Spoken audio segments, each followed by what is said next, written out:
everyone. I'm Tom, Head of Content at Riot Cybersecurity, and I'd like to welcome you to today's discussion. We often chat with cybersecurity experts and business leaders, but today we're getting a little more classical.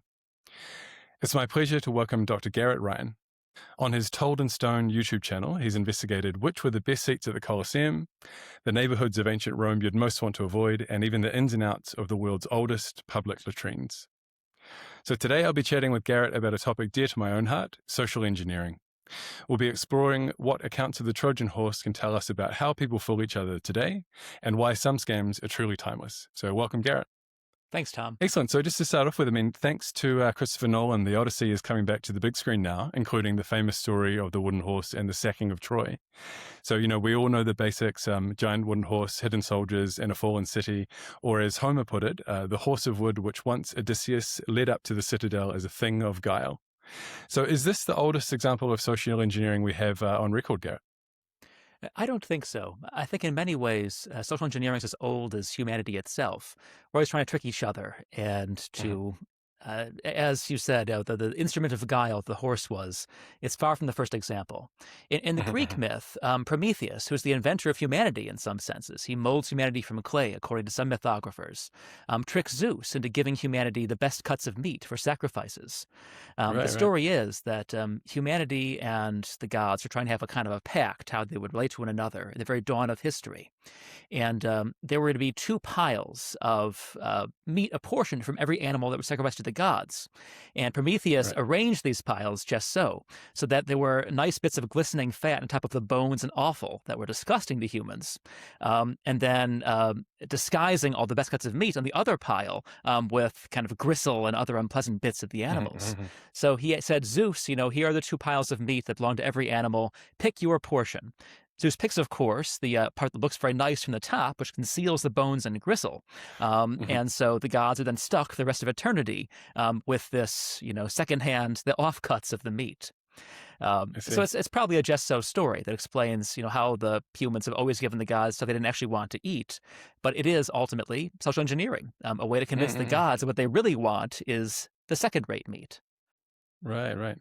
I see. So again, clothing the lesser option in something a lot seemingly nicer. Yeah, right. I see. Very good. And going back to the Trojan horse incident, the story appears across so many ancient sources. You have Homer, Virgil, and Quintus of Smyrna. I wonder if I'm pronouncing that correctly. You're right. Quintus of Smyrna. Yeah, great. And so when you look across these different myths, how consistent really are the main elements of the myth across these different tellings? Fairly consistent. I have to admit, I've never actually read the Post-Homerica of Quintus Smyrnaeus because nobody has. But they are pretty straightforward. There's almost always about 40 dudes in the horse. Their names vary, the numbers vary, but it's always Odysseus who comes up with this trick to create the horse. Often this guy, Epeius, is the carpenter of the horse. And it's always the same dynamic that the Greeks are trying to trick the Trojans into believing that they've gone away and left this horse as some kind of thank offering. So the wording varies, the characters vary a little bit, but the plot's always the same. And always Odysseus is the mastermind. So that's just Matt Damon for anyone following at home. Yes, exactly. Yeah.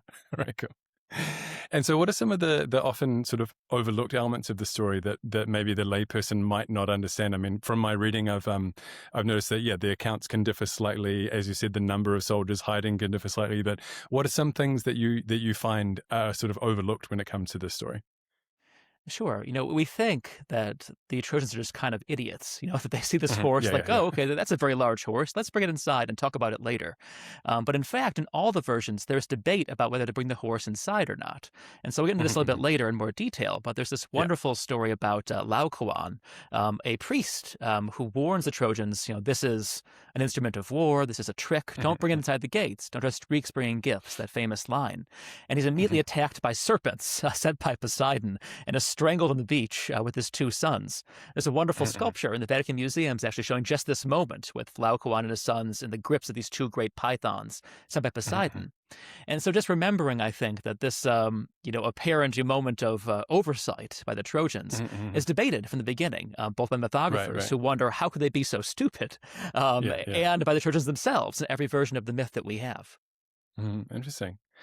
Right. And so, I mean, let's get into it a bit more, really looking at, the person or the man we may assume who actually opened the gates of Troy Hmm. and what he or she may have known about what they were really being presented with. I mean, were the Trojans really that foolish, or is it really that history has treated them in such a way?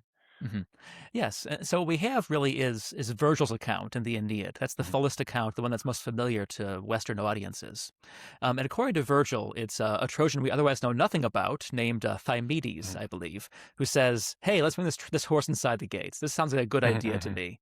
And there's immediately, Virgil says, a fierce debate about whether or not to do this, with Mhm. Glaucon, who I'm just mentioned, saying this is a terrible idea. But the Greeks have thought about this, and they have planted someone to deceive the Mm, Trojans. mm, mm. And it's this guy who convinces the Trojans this is actually going to be the best course of action. This Greek is named Sinon, and Mm, mm. he shows up after about a few minutes of debate, being led by two Trojans. He'd been hiding in the rocks nearby and Right, saying, right. lamenting, oh, I have no country. Oh, I have been abandoned by my fellow Greeks. Mhm, The mhm. Trojans are intrigued by his story and say, why are you here? Why didn't you flee with the rest of your countrymen? And he says, Odysseus has headed in for me since the beginning. He is my arch nemesis. Mhm, And mhm. Odysseus wanted to sacrifice me to the gods as an expiation for Iphigenia. It's a whole other myth we won't get into now. Okay. In other words, he wanted to kill me as part of a vendetta against me personally. But Mhm, I have mhm. fled. I hate the Greeks. I'm on your side now, Trojans. Right. And they believe him. And they says, okay, what's up with the horse? What's the purpose of this vast offering? He says, well, our prophet, Calchas, consulted the gods, and they demanded that we create, the Greeks, this massive horse as an expiation for the theft of the Palladium. That's this image of Athena from inside the walls of Troy. More on that a Mhm, bit mhm. later. And so we were forced to do this by the gods to make this giant horse to honor, well, it's Poseidon and Athena. Um, but, he says, the gods also said that if you Trojans bring this horse inside your walls, you'll become invincible. Your walls will Mhm, be mhm. invulnerable, your city will never fall again, and you'll beat us on our home territory. So he says, okay, Trojans, if you want to defeat the Greeks, and by the way, I hate the Greeks despite being the Greeks, just Mhm, reminding them mhm. of that, Yeah. bring this horse inside your walls. And he's apparently a great actor because the Trojans believe him. And so it's really this Right, right. guy, Sinon, who is Mhm. convincing them, deceiving them, and persuading them that the horse needs to be inside their walls as Mhm, sort of an mhm, mhm. epitropaic mean of I see. security. Right. So this is possibly the analogy one could draw in cybersecurity would be, a malware disguising itself as antivirus software. So having the deliberate planting there. Great. Exactly. Yeah, yeah, yeah. And do you think, I mean, in terms of the planting of someone there to try and convince the locals essentially of this story. I mean, for me, it's just a great reminder that, throughout history, the best scams are the ones the ones with the best and most convincing story. I mean, it just speaks Hmm. to this human capacity for story and for being convinced by something. So yeah, I mean, I guess it's almost the power of the story within the story of the account. Oh, absolutely. The Greeks know very well the power of rhetoric. In a Mhm, sense, they know mhm, that all communication is persuasion. That's Aristotle's mhm, mhm, case in the Rhetoric, actually. And mhm, so Odysseus's great power is the power of words, the power mhm, to trick, to convince, to persuade. mhm, mhm. And he's, in that way, is kind of the icon of the future orators of Greek and Roman society, and why he's so Mhm, mhm. revered, later on in their societies. Absolutely.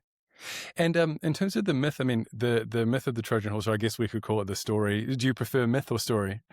Either way, honestly. Mythos Either just way, means yeah. story in Greek, actually, so Oh, that there we works go. out. Yeah. Yeah.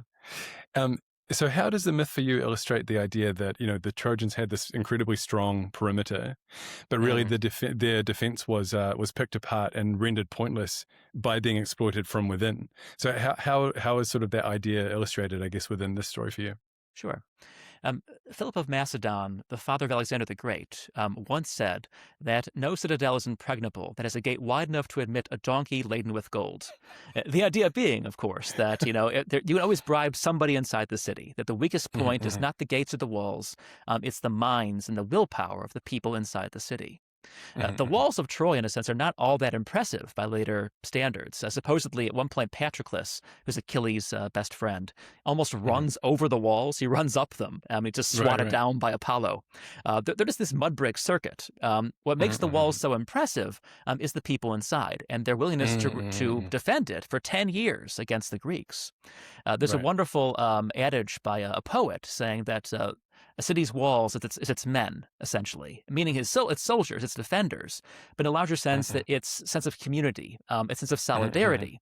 And once that is breached, once there are factions within a city, that city is vulnerable to attack of any kind or to schism within. Gotcha. And so really the Trojan War. Oh, I'm sorry. Just to kind of ahead, finish please. thought. The Trojan War, which goes on for so long, for a decade, is the ultimate test of this kind of security, of the cohesion of a city, of a this population. And we'll see later on that there's an analogy often drawn between a well-managed city and a well-managed mind. And so it is, in a sense, an individual, the city acting as a collective that is being tested in a siege, and it is ultimately falling short by falling for this trick of the Trojan horse. No, because for me, I mean, you just touched on there. It's a great illustration of, one can have very secure defenses, i.e., in this case, a wall, you say mud brick, but still built around an entire city. But really, it does take the citizenry acting in a sort of united way to keep invaders out, to keep external threats out. And I guess just to dig on the long con sort of angle of the deception here. I mean, as you said, the Greeks spent 10 years sort of waiting outside the walls of the city. So, I mean, what does that tell us about their patience and their fortitude over that amount of time, and to really wear down their victims' defenses? In a sense, the whole backdrop of the Iliad is the fraying of that patience. So it's all about Achilles, the Iliad, famously, and about his squabbles with Agamemnon, who's the Greek leader. And these squabbles are brought on, in the short term by various concubine-related incidents. But ultimately, the problem is that they've been here for 9 years at that point, and no one wanted to be here for 9 years or expected to be here for 9 years. And so they try all kinds of crazy tricks at the end of the war. I mentioned before the Palladium, this image of Athena that supposedly made Troy invulnerable. At one point, Odysseus and Diomedes steal over the walls of Troy, capture this image, and return back with it to the Greek camp. And so the Trojans have lost their talisman via this trick. They bring in all kinds of allies. Amazons show up at one point, various Easterners like Memnon. There's a sense throughout that both sides have lost all patience, all willpower to carry on. And it's just inertia, in a sense. And so really, both the attackers and the defenders are being tested by a siege this long. It's a test of leadership, ultimately, or if you did that analogy before, of the city as the individual, of willpower. And on both sides, it's falling to pieces after 9 long years of warfare. Gotcha. And so, just to touch on that, on the theft of the Palladium, of the sort of sacred object, do you think in the telling of the story that the theft of this object and the loss of that sort of the power, I guess, associated with that would have rendered them more vulnerable to an attractive symbol like the Trojan horse in the end, or what do you think? It's quite possible. They needed a protector, and they placed great store, obviously, in objects that were invested with this divine power, as the Palladium had been, as the horse was supposed to be. And so, yes, if it was a long con, it really was part of the same trick, that they've lost their security. They lost their software for some reason. They need to renew, and the renewal is the Trojan horse. Lovely. And just to touch on, I mean, we've mentioned it a little bit, but I guess there's this prizing of kind of cunning and the ability to, fool your opponent within, the ancient discourse and myths that survive over time. And as you mentioned, I mean, Odysseus is fabled for his cunning over necessarily brute force. So what do you think the ancient Greeks would have to say, I guess, about modern hacking techniques such as deepfakes or impersonation tools? I mean, do you think that they would recognize the sort of the end result of our long-running history with fooling each other? Oh, I think so. Odysseus is, in the Iliad and the Odyssey, the polytropos man, the man of many wiles, of many turnings, literally. And he is the master of the deepfake. So famously in the Odyssey, for example, when he comes back home, he's disguised as a beggar to test his family's resolve, their own willingness to have him back as the patriarch.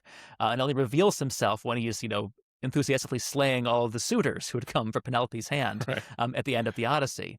But before this, it's kind of throughout Greek myth.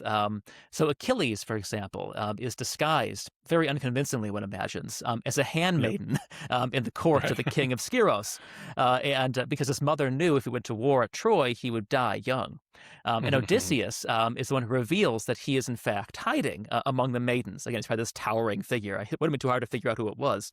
And Odysseus shows up in the guise of a merchant. And he lays out both trinkets, like jewelry that women would wear, and a few weapons that are in his store. And, of course, Achilles, being the hardened warrior that he is checking out the spears, holding them in his massive, sinewy hands. And that is how they figure out that this is Achilles and not some random 7-foot maiden in the back of the king's court. So yes. The technology maybe has changed, and the levels of it's easier to be more convincing now, it would sound like. Of course, yeah. And just to add to that, even more famous story, of course, is Odysseus and the Cyclops, where he's in the cave with his men. And the Cyclops is kind of casually eating all of them, and Odysseus gets him drunk, pretty much flatters him, blinds him, and they sneak out by clinging to the base of the sheep. But as they're running away, and the Cyclops is bellowing in pain, and Odysseus, in a moment of hubris, says, "If anyone asks who has done this to you," he had said no man before, nobody, to conceal his identity. But then he eventually admits his identity and is thereafter pursued by Poseidon. But he had tried to conceal himself as no man, nobody. Again, the deep fake, the trying to say that I am nobody at all. I am the very spirit of trickery who has blinded you, taken your sheep and run off. I see. And so you touch on that story there, I guess, of not only the attractiveness of, I guess, an urgent or frightening story as maybe used by some deceptors, but also the idea of appealing to someone with the promise of kinship and friendship in that sense as well. And it really just reminds me of modern what we call pig butchering scams or romance scams, where strangers find vulnerable people through WhatsApp, through whatever however they can, and really earn their trust over time, truly playing the long con. So do you see any sort of echoes of that kind of trickery from the stories we've been discussing as well? Well, in a way, I guess, Polyphemus, the Cyclops, is a very soft touch in Greek myth, because not only Odysseus tricks him, but the nymph Galatea shows up and wins his heart and then defies him. He's a heartbroken monster throughout antiquity. But in general, I mean, this kind of trickery, finding the vulnerable point is kind of the key to a siege. Sieges are very hard in ancient history. It's hard to keep an army together, let alone for a few months, let alone for 9 years. And so there are manuals of siegecraft we can talk about in a little bit, and always they begin with how to trick your opponent, how to find the person who's going to let you in. And that might be somebody who belongs to the same ethnic group as someone in your army. You call to them in their language, or you find some other point of later on in antiquity you find fellow Christians inside the walls. You always find a point of commonality, and you work on that to get inside the gates. Interesting. And that the thing that immediately jumps to mind now is the ease with which attackers online can adopt essentially any language, any identity, any visible traits that might best suit their victims. So yeah, absolutely fascinating. So just to turn once more, I guess, and dig a little bit deeper on the symbol of the Trojan horse. I mean, obviously in cybersecurity, we have the concept of the Trojan horse being malware disguised as something harmless or even friendly. So what is it about that symbol, do you think, makes it endure for so long? And, why do you think that might have been such a sort of well-fitting symbol to latch onto in cybersecurity? I guess in a sense, probably just the cultural salience of the Odyssey and the Iliad. We know the story so well because it's so embedded in how we think about everything. But in general, it's a very striking image, of course. It's a symbol of the god himself, of Poseidon, this horse. And it's just, so jarring in a way. So jarring, in fact, that ancient authors didn't think it was perhaps a real horse. We mentioned before perhaps that even like Pausanias, right in the 2nd century, says this has to be a siege engine, just like a really big catapult or a battering ram that they call the horse. There's later speculation that it's actually perhaps a ship that has a horse prow, or even an earthquake that brings the walls down, because Poseidon, who is the god of earthquakes, has the horse as his symbol. We don't know in any case, but I think it's both just the cultural self-centeredness of the Iliad, Mm-hmm. and a sense more generally that the Iliad gets at human motivation very well. It's a very Mm-hmm. psychological poem for such an ancient Yeah. poem. That it's centered on, for example, Achilles' resentment at Agamemnon and his gradual reconciliation with both the king and his own impending death. And I think that Mm-hmm. Homer, despite being in ways such primitive poetry, um, gets very clearly at how people think, how they feel, and the Mm-hmm. relief, of course, of this, horse being possibly the key to salvation. It's Yeah. not Yeah. described in any detail really in the Odyssey. It just appears kind of briefly, but it's Mm-hmm. fleshed out in great detail later on in what we call the epic cycle. We've lost most of the poems that come after the Odyssey, but there was a whole cycle of poems that described the fall of Troy, Mm-hmm. Iliupersis, and in there the horse is a star because again it's this Mm-hmm. symbol both of apparently of the gods' care for the Trojans, but really of the Right. gods' Right. betrayal of the Trojans. I see. Um, so I think both for the ancient peoples who saw the horse as literally a god symbol, and for modern Mm-hmm. people who know the horse as sort of one of the stars of Greek mythology, it's just an interesting symbol, a visually striking symbol to latch on to, and just be Mm-hmm. that. Yeah, absolutely. And you touched on something there, I guess, that we've been talking around a little bit, but the ability of the more successful characters in these kind of myths that succeed based on their cunning and their understanding of how to manipulate people and kind of manipulate human psychology and human need. And of course, the same applies very, very well to the most successful scammers and hackers these days as well, especially when it comes to social engineering. Hmm. So I wonder if you could, speak a little bit more about that. I mean, that's obviously something that seems to be laced through many of the most enduring myths from this period as well. Yes, both myths and history, I would say. Hmm. The Romans and the Greeks really respect those commanders, warriors, who are not just, have brute force, are good at stabbing Hmm. people with spears, but can Yeah. also get into the heads of their opponents. And so Hmm. in Greek myth, for example, you have Hercules, who is just brute force, who just Yeah. clubs things into submission. And you have heroes like Theseus, who think their way through problems. So he's the one, of Hmm. course, who defeats the Minotaur using the spool of thread by Ariadne to get back out of the labyrinth, the inescapable maze. Hmm. You have in history, for example, people like Hannibal, who are famous for being able to trick their opponents. Hmm. Hannibal, for example, ties torches to the horns of oxen and then leads them off in the night. The Romans chase that as the army, thinking the army is running away. It's just, Hmm. cows with, torches on their horns. Hmm. Um, Yeah. Alexander the Great had a very famous example where he once tricked a barbarian army into attacking him. He was trapped in a valley, a mountain valley, and he Hmm. couldn't get out. It was a rare blunder for him. So he had his troops perform their drill exercises, kind of, marching back and forth in the middle of this valley, pivoting, Hmm. turning in total silence. The barbarians are fascinated by this. They kind of draw forward, creep out of the trees to watch the drill. At just the right moment, they turn around, issue their war cry, and kill all the barbarians. And Hmm. so again, it's sort of creating expectations and then defying them Hmm. is sort of the basis Yeah. of ancient siegecraft and ancient military craft in general. Hmm. In a sense, too, of ancient rhetoric of trying to create and cast a spell in your audience and bring them into your thought world, where you can do what you Hmm. will with them. You kind of have them at your bidding. Hmm. Wonderful. And I mean, given that humans have been tricking each other now for, according to myth and according to legend, thousands and thousands of years, when we think about today's cyber attacks, I mean, do you think there's anything truly new happening, or is it just the same techniques that have been used, for eons that are now being applied in different ways with different technology? Yeah, it's a good question. I think that in so many ways, the fascination of history is that we are the same dumb animal throughout history, Yeah. but at the same time, so very different. We have different kind of cultural preconditioning, whatever else. Hmm. But ultimately, our psychology is based on groups, right? We want to belong. We want Hmm. to believe people. We're conditioned to Yeah. trust in all kinds of ways. And so whether it's the Nigerian prince scams or Hmm. Odysseus, doing his thing with Ajax or the Cyclops or anyone else he comes into contact with, it's the same point of vulnerability, the same basic human willingness to trust, to form groups, to Hmm. to believe. And of course, Hmm. that's not always worked out well for humankind down Hmm. history. Yeah, of course. I mean, for me, looking across all of the stories we've been discussing, it really just speaks to, and it's much easier for people to trust and to just accept that someone means what they say, because if you spend your life in Right. doubt all the time, then it's pretty challenging challenging to operate. So, yeah, no, I agree for sure. Yeah, in the ancient world, people lived in very small communities. Whether it was the polis, the city-state, or the village, these are always what we call face-to-face societies, and so trust is absolutely critical. How you present yourself in the world, how you walk, how you pose your body as you speak, is meant to convince people that you are trustworthy, that you are honest.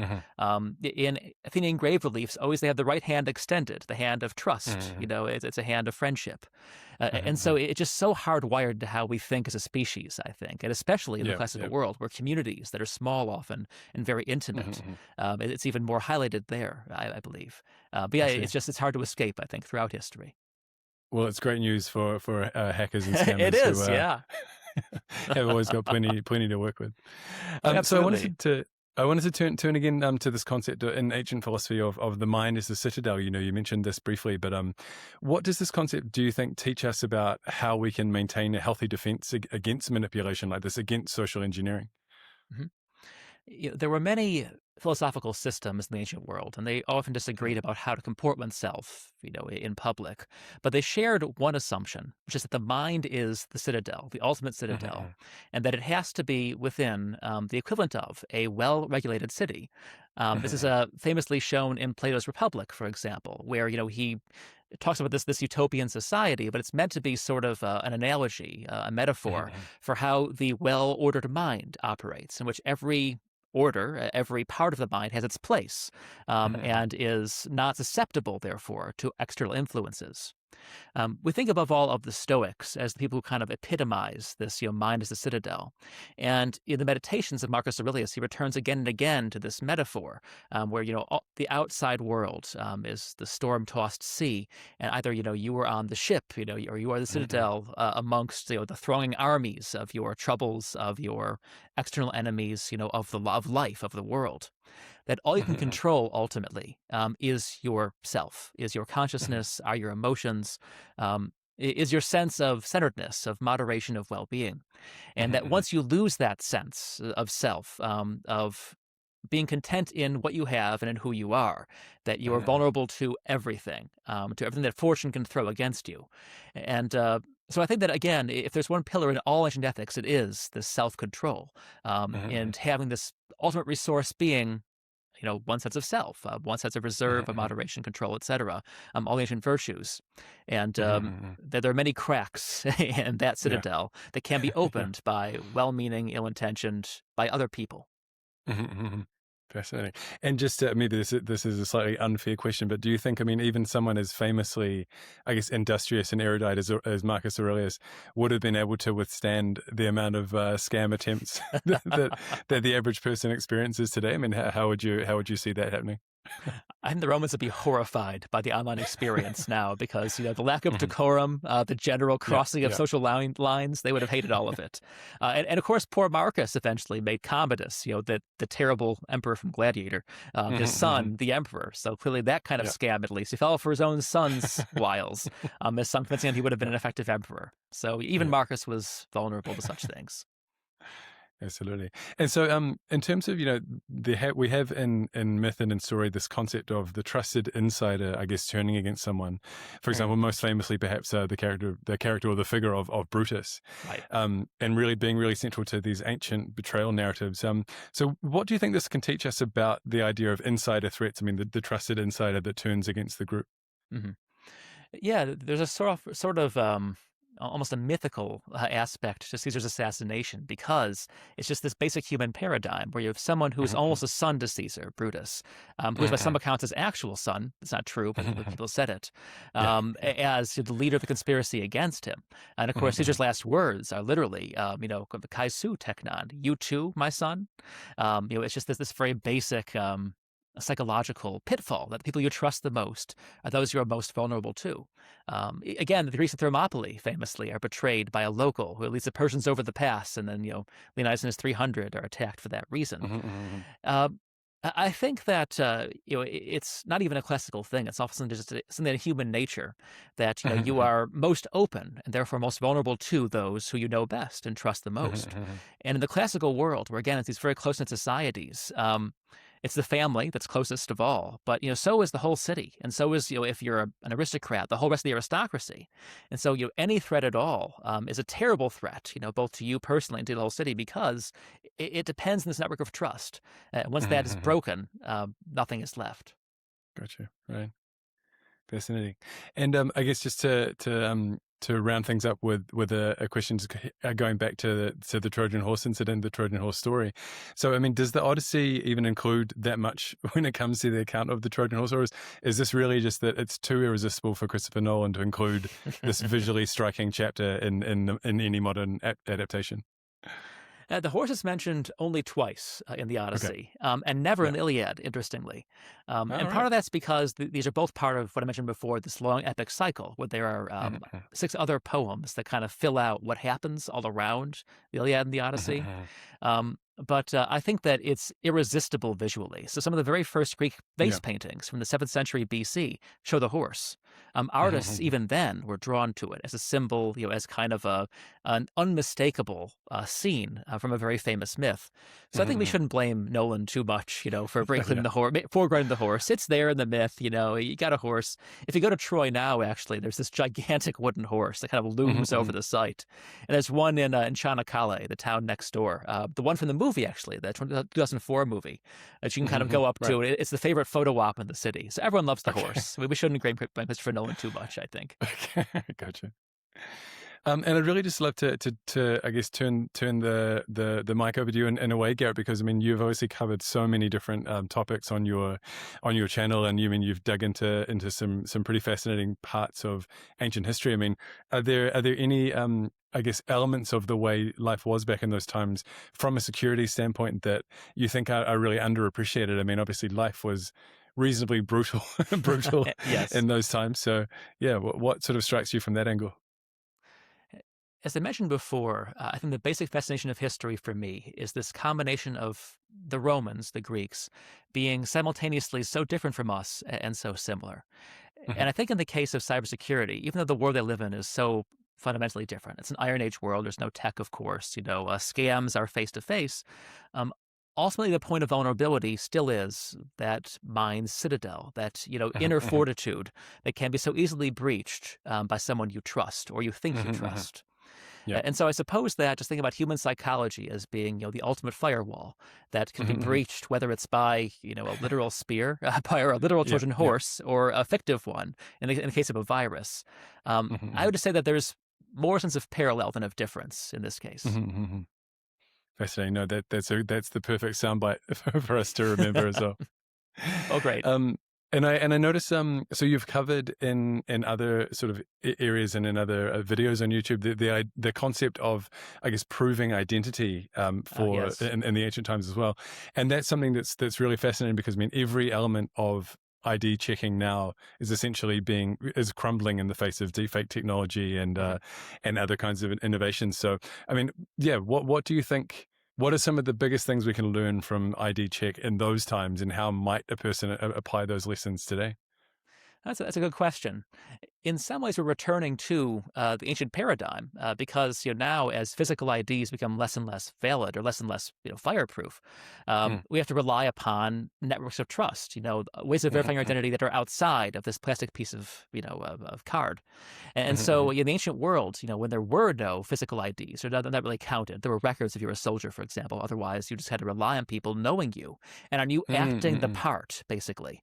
And so, if you acted like an aristocrat, you probably were one. You wore the clothes, you had the mannerisms, you carried your body in the right way. And so there are 1,000 subtle cues that say, I am this person. It's not by any means a bulletproof system. There are 3 false Neros, for example. How you imitate Nero, the most aristocratic guy on the face of the earth, I don't know. But it is a system that works because, again, it's this face-to-face society. And as we fall away from plastic IDs and from verifiable identity checks, maybe having this network of more subtle cues, relying upon personal contacts and upon contextual clues, I think there's something to be learned from that. Okay, lovely. Great. And just to finish up, I mean, are you yourself looking forward to seeing the Odyssey on the big screen again, or what are your thoughts on that? I look forward with trepidation. Yeah, As yeah. an ancient historian, you have to be the well actually guy, the guy who points out Yeah, all yeah. of the little errors, the nitpicks. But I hope it's just a Mhm, good movie, honestly. yeah. Even Troy, the Brad Pitt version, that was enjoyable. Mhm. Was it accurate? Sure, No, sure. but whatever, it was fun. So I hope it's a fun, well told story. That's all we Okay, can hope great. for any movie by the ancient world. And it's whatever happens, it's going to be fodder for analysis videos, I'm sure. So you Exactly. win So both ways. yeah, I should just shake Christopher Nolan's hand. He's on a golden platter. Absolutely, absolutely. Cool. And in terms of, I guess our discussion today, is there anything else you'd like to go back to or develop further? Or, it's been a really fascinating discussion for me. But yeah, just giving you the chance if there's anything else you wanna get into. Sure. I would just say that even though this myth seems so distant from our place and time, the reason that the Iliad still resonates with us today is that it has this psychological salience, this Mhm, relevance that kind of transcends culture. And that's because it is so keen in its analyses of how people think, how they act, mhm, and how emotion leads them into often, well, foolish actions, mhm, into things they would not have wished to do if they were thinking levelly. mhm, And so I guess that's the ultimate relevance of the Iliad is that these are people acting like people, often rashly, impulsively, without considering the implications of their actions. mhm, Um, mhm, and in that sense, there are many lessons to be drawn from the Iliad, from any work of ancient literature, to be honest. And the horse story just epitomizes that basic vulnerability and that basic compatibility between us mhm, and the mhm. Bronze Age world. Gotcha. Fantastic. Well, thank you again, Garrett, for such a fascinating discussion today. To find out more about how Riot can help you and your team develop a more secure cyber posture through unforgettable training and proactive online defense, get in touch with us today at tryriot.com. And thanks for joining us, and we'll see you soon. And thanks again, Garrett, for a fascinating discussion. My pleasure. Great. Great. Well, thanks, Tom. And yeah, I'll see you soon. Have a good one. Bye bye.